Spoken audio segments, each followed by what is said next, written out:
tiko nei I nā tahi rā. Ka tahi au ka rongo, ko whakatauria e koe he mahi mātu. Nā mere a te ki, ko riru mātu tēnei wāhanga. Nōku te whiti. Nōku anō te māharahara. E te hoa, te pēhea o kōrero mōnu. Toi anō, aha koa taku āwangawanga, kei whiwhipi te arero, kei whati noa te reo, ka ngana au I te whakatutuki I tāu I pirangi ai. Nō reira rauraki te rama, tēnā koutou katoa. Ko hinga te tōtara I te wāhi nui a tāne. We've heard these words uttered quite a number of times over the last few days. And you know, I have to be honest, sometimes I hear these words being repeated and I think we're a little too free with the way that we use these expressions. I've heard the term tōtara being applied to all sorts of tino rere people, really. And you know, sometimes I think, really? But not this time. In this case, referring to our friend, to our rangatira as a tōtara, is entirely appropriate. Because as people have said today, he was a giant. Moana was an intellectual colossus.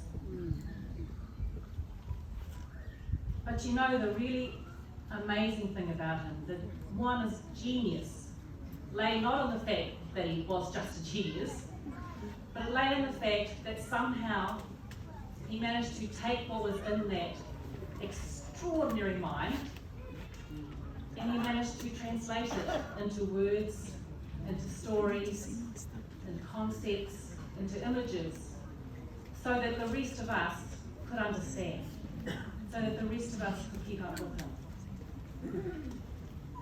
And you know, I don't think it ever occurred to Moana to use his amazing talents for his own benefit. He wanted to share them with us. He wanted to take us along with him. I think that he was truly committed to using the astounding array of talents that he had to contribute to the betterment of all. And that was what made him really special. Now, quite a few people have spoken of their admiration for the way that Moana, for his willingness, I suppose, to tackle head-on Pākehā ignorance, Pākehā racism, in his own inimitable way. And I'm sure many of us have sat and listened to him holding an audience in the palm of his hand, hypnotizing him with that deceptively gentle voice, while calmly dismantling everything that they believed, that they had believed about themselves. And it was awe-inspiring to watch him weave his magic. And I don't think we will ever again see the like. But having said that, what I really want to focus on, just briefly, is the challenges that Moana laid down in front of us. Tiwi Māori, ngā iwi Māori. Because if we really mean everything, or even anything that we've said over the last few days, we should be looking at the challenges that he posed us. What is each and every one of us going to do to ensure that we fulfill his legacy? What will we do? It's actually in our hands. Now, yesterday, it was suggested, actually it was more than suggested, it was said that Moana was someone who had the luxury of sitting on the perimeter of Te Korokoro or Te Paraha, and from that position he was able to throw stones. Tēnā pōhehe tēnā. There was nothing luxurious. Well, actually no, the first thing I would say is that each and every one of us choose the position that we will take in these matters. And when we make our choice, we accept the consequences of that choice. Now, there was nothing luxurious about the position that Moana adopted. You know, there's no job security in being the nation's conscience. Being our moral compass didn't go with a comfortable pay packet. But the thing about Moana is he had made his choice, and he always did everything in his power to do the right thing. But more than that, he also, when he saw the wrong thing, he called it out.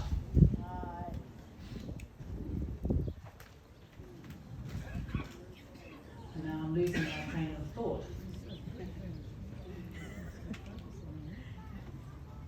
So, for Moana, the question wasn't whether something was better than nothing. For Moana, the question was whether, by accepting something, we actually fundamentally undermined our point of principle so significantly that we were actually sabotaging the final goal. So if I can give you a couple of examples. Why would we accept and participate in a shabby, hamstrung concept of iwi's self-governance? Why would we buy into that, get comfortable in it, maybe start to enjoy some of the perks of it, if by doing that, it means that we put the ultimate goal of Te Tino Rangatiratanga further out of our reach? Or we might even be going in completely the opposite direction. Why would we, this relates to what others were talking about this morning, why would we accept that it's okay for Pākehā law to assimilate into itself a warped, distorted, limited version of our tikanga, to take it there and then have it twisted and abused and reshaped by judges trained in Pākehā law? Why would we do that? And how could we do that and imagine that it would take us one step closer to reinstating tikanga Māori as the first law of the land?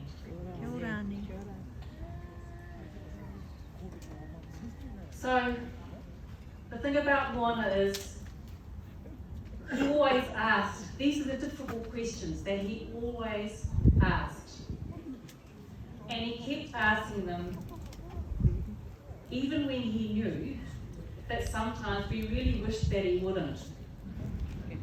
You know, he kept asking them, even though he knew that sometimes he was going to get no thanks for asking those questions.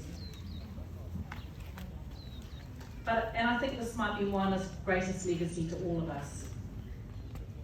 What he encouraged us to do was to ask these hard questions of ourselves, of one another, because that's what he would do.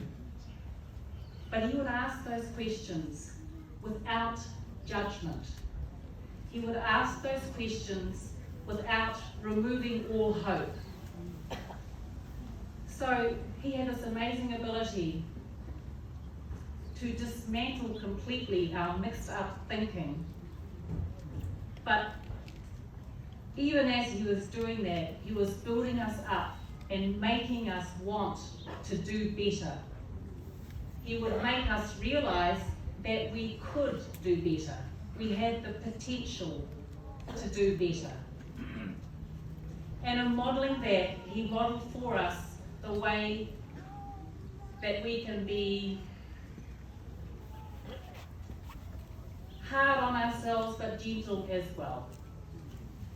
So yes, we should ask ourselves the hard questions. We should ask one another the hard questions. But he showed us how to do that in a way that was clear and honest, with respect, so that we could navigate these sometimes really difficult, painful issues in a way that we could still move forward together. You know, people talked about his work with Pākehā. You know, it's actually not that hard to confront Pākehā. I mean, you can have a whole room of Pākehā hating you, and you just walk away. It's not actually that hard. The really hard stuff is confronting your own. You can't walk away from your whānau. Those relationships aren't forever. And so that's the real gift, I think, that Moana gave us, the ability to have the hard conversations with one another in a way that allowed us to nurture the relationships that were most important to us. Because in the end, relationships, they were everything to Moana. And on that note, ka huri au ki a koutou, te whānau.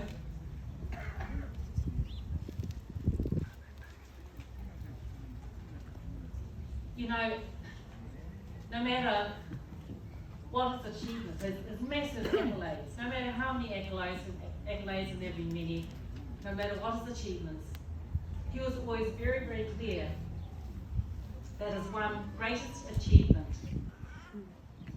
was his whānau.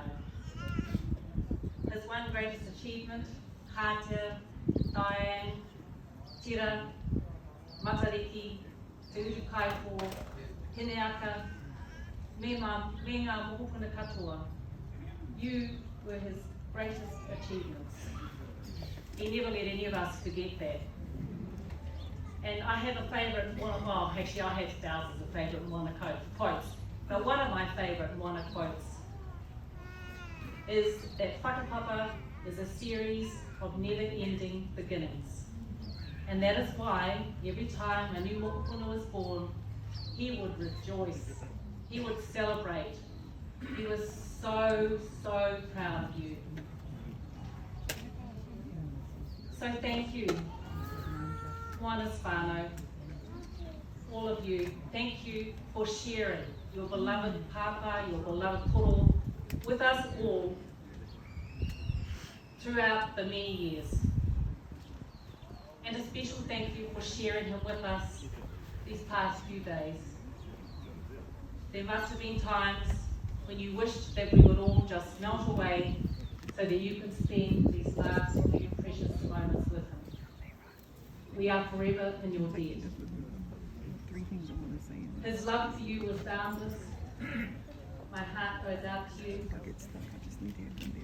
Kia manawa nui. Kia manawa nui. A tēnā, ka hoki au ki a koe, e te tōtara haimata, e te kawau kai pāpaka, e te hoa pūmau. Moana, e kore e muruti. Te puna aroha. O nei rā e te hoa, moi mai rā.